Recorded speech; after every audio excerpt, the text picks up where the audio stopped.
अच्छा जी, तो ये सब कुछ हो रहा है। सो अब जो भी राउंड होगा वो एक फाइनल राउंड होगा और डेफिनेटली उसमें भी एग्रीमेंट्स होंगे उधर लेबनान के सिलसिले में भी मुज़ाकरात हुए हैं और वहाँ से भी पुरुम्मीद हमें होना चाहिए कि सीज़फायर होगा, कोई जंगबंदी होगी और जंगबंदी होगी तो दुनिया जिस मसले में फंसी हुई है जिसका असर हम अपने आप ही देख रहे हैं। आप पेट्रोल डीजल की कीमतें तो देख लीजिए, लेकिन साथ ही जो बिजली का बहरान आया हुआ है और except for Karachi and Hyderabad rest of the country is really suffering from a lot of load shedding. Sherry Rehman साहिबा ने हमें ज्वाइन किया। Let's talk to her. साबिक सफीर अमेरिका हैं और शेरी साहिबा जरा आप what's your take on the fact कि इस वक्त बड़ा ही ऑब्वियसली पिछले कुछ अरसे से बिजी टाइम तो गुजर रहा है, बट द फैक्ट कि ये वजीर आजम जो है वो सऊदी अरब, तुर्की, इन सारी जगहों पे हैं, फील्ड मार्शल जो हैं वो ईरान, मतलब एक जंग हो रही है ईरान में और वो उधर पहुंचे हुए हैं, तो ये फाइन ट्यूनिंग हो रही है, ट्वीकिंग हो रही है and things are finally falling into place.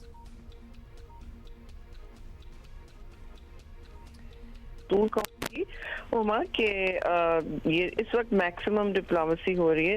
Maximum का मतलब कि हर आपका इस वक्त स्टेक होल्डर लीडरशिप का जो भी हिस्सा है वो इस वक्त स्ट्रेच्ड है। यानी कि नज़र आ रहा है कि प्राइम मिनिस्टर 3 जगह जाएंगे, वो अपनी एक जीसीसी में के अलावा भी एक फ्रेमवर्क बना रहे हैं जो लगता है कि ये एक मुस्तहकम रीजनल ब्लॉक आने वाले दिनों में आपको नजर आएगा। ये जिन 3 ममालिक में जा रहे हैं, कतर एंड तुर्की एंड ऑफ कोर्स इस वक्त सऊदी अरेबिया में है। फिर फील्ड मार्शल जिस तरह पहुंचे हैं तेहरान में, तो ये जाहिर है कि सारी पेशरफ्त आपकी इस वक्त उरूज पे है और तगदो है और सब इस वक्त कमिटेड हैं कि कोई ना कोई ये जो अमल शुरू किया है इन्होंने, ये वापसी पर आया। मैं अभी आपकी बात सुन रही थी कि ये शायद फाइनल पुश हो, तो मैं अभी भी कहूंगी I would caution you all कि देखिए इतने देरीना मुखालफिन जो होते हैं जिस तरह ईरान और अमेरिका रहे, वो इस तरह की 10 भी मीटिंग्स हो जाएं तो ये मैं समझती हूँ फिर भी ये बेहतर होगा, क्योंकि talking is better than war. ठीक है, इसकी जो कीमत है जंग की, वो अमेरिका पे भी दिन की बर्न रेट उनकी $2 बिलियन चल रही है जी। तो जंग की बर्न रेट बहुत हाई होती है अगर आप सिर्फ डॉलर्स में ही काउंट कर लें, लेकिन उसका एक इंसानी जो कॉस्ट है वो तो बढ़ता चला जा रहा है। और आपने अभी बात की है कि ये हमारे मुल्क में किस तरह प्रेशर पड़ रहा है एनर्जी का, तो देखिए पूरा एशिया और उसमें साउथ एशिया खासतौर से, ऑब्वियसली एशिया ग्राउंड जीरो है इस वक्त पूरी इम्पैक्ट्स के हवाले से, और क्योंकि एनर्जी तो ट्रैफिक यही है सबसे ज्यादा। और हॉर्मोज अपनाए हॉर्मोज से 80 से ज्यादा 82% ऑलमोस्ट पाकिस्तान का एनर्जी वहां से आता है। परसेंट ऑफ दैट 31% जो हम निकालते हैं उसका 81% वहां से आता है जी। तो ये हमारे लिए तो बहुत क्रूशल है, मैं समझती हूँ हिंदुस्तान के लिए भी है। वो तो वहाँ की बात आप खुद अलग भी कर चुके हैं, लेकिन इस वक्त आपने कहा कि दो शहरों की बात की। जी मैं इस्लामाबाद में हूँ और यहाँ मेरे सेक्टर में F7 में मुस्तकिल लोड शेडिंग हो रही है जिसकी हमें आदत नहीं है, और सबको ये बात समझ आ गई है कि ये किस वजह से हो रही है और कोई कुछ कह नहीं रहा है। जाहिर है ये एक है काम जो करना है, जो हुकूमत ने रैशनिंग ऑफ सॉर्ट शुरू की भी है, नहीं करेंगे तो फिर एक बहुत बड़ी स्ट्रेटेजिक क्राइसिस। अच्छा आप ये बताइएगा शेरी साहिबा कि व्हाट लेड द यूएस के वो इस मामले को अब किसी मंतकी अंजाम तक पहुंचाएं। कल सदर ट्रंप ने एक और इंटरव्यू में कहा कि जंग तो तकरीबन अब खत्म ही समझिए, बस अब फाइनल मराहिल में बातचीत आगे बढ़ रही है। बेंजामिन नेतन्याहू तो 1990s से कह रहे हैं कि ईरान बस 2 हफ्ते दूर है न्यूक्लियर बॉम्ब बनाने से, और आज 2026 में उन्होंने पुश किया और अमेरिका ने इजराइल के साथ मिलकर ईरान पर हमला कर दिया। क्या आपको लगता है वर्ल्ड प्रेशर, इकोनॉमिक प्रेशर, उनकी जो लोकल पॉपुलैरिटी है वो डैमेज हुई, फिर जो नताइज थे वो भी नहीं मिले, रिजीम चेंज करनी थी वो तो हो नहीं सकी, What pushed him कि आप बस खत्म करना चाहिए इसको?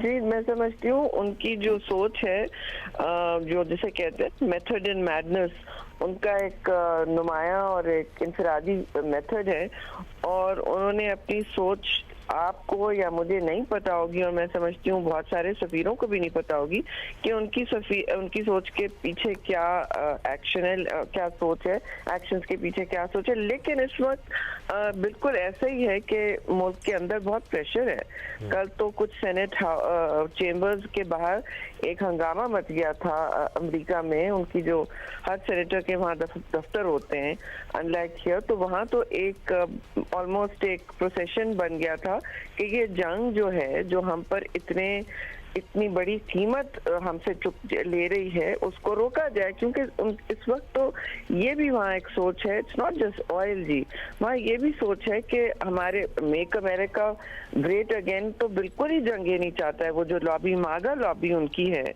जो उनको यहाँ तक लेकर आई है दूसरी दफा प्रेसिडेंट ट्रम्प को, तो दे डोंट वांट वॉर। और वो तो रोज कॉस्ट गिनवाए जा रहे हैं, जाहिर है मुखालफिन। अब मीडिया जो है CNN, ये तो इलेक्ट इस स्लोगन पे हुए हैं कि इन्होंने कोई जंग नहीं करनी, बिल्कुल वो तो आए वोट ही उनको इस पे पड़ा और फिर आते ही उन्होंने ये शुरू कर दिया।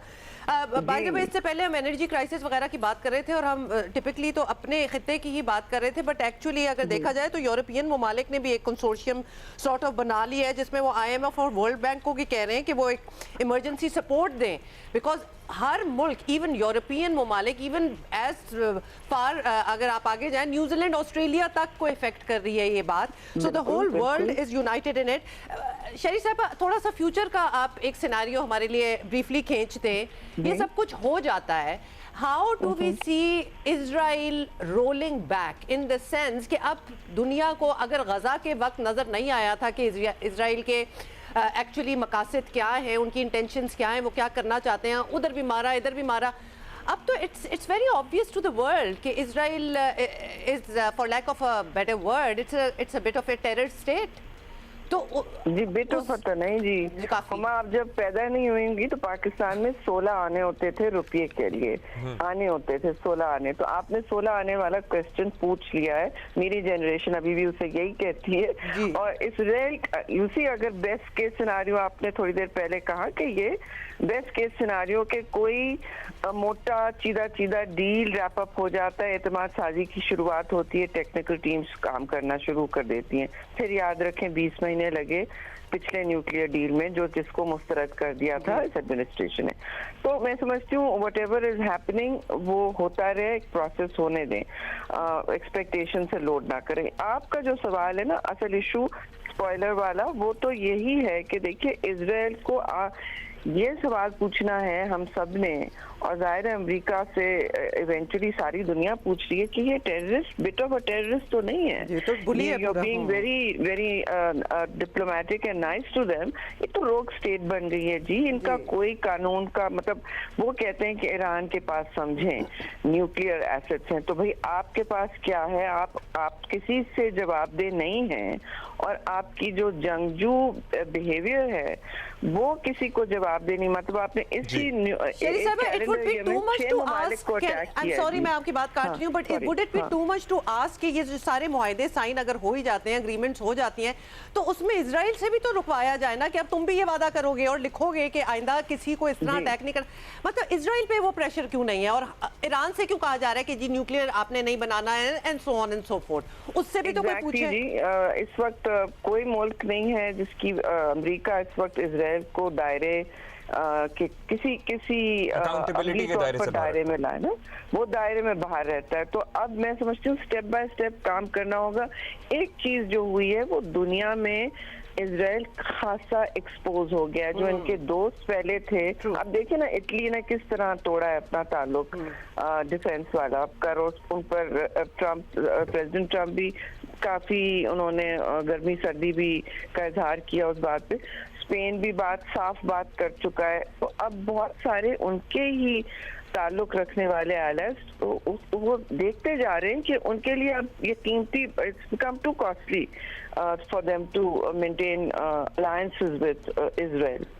तो ये रोग मुल्क जो है इसको काबू करना हर पीस प्रोसेस की, खासतौर से वेस्ट एशिया की, एक फाइनल गोल तो होना पड़ेगा। इस वक्त पाकिस्तान पहला काम कर रहा है और ये जो इत्तेहाद तो बन रहा है तुर्की, लगाम कतर, डालना होगा। पाकिस्तान, इजिप्ट का, जिसकी आप बात कर रही हैं कि इस मामले में तो जाहिर है सर फहरिस्त पेश नजर आ रहा है, लेकिन इसके बाद भी we should look out for के ये इत्तेहाद बहुत क्या शुक्रिया शेरी साहिबा, स्ट्रैटेजी अपनाता है। Thank you for your time.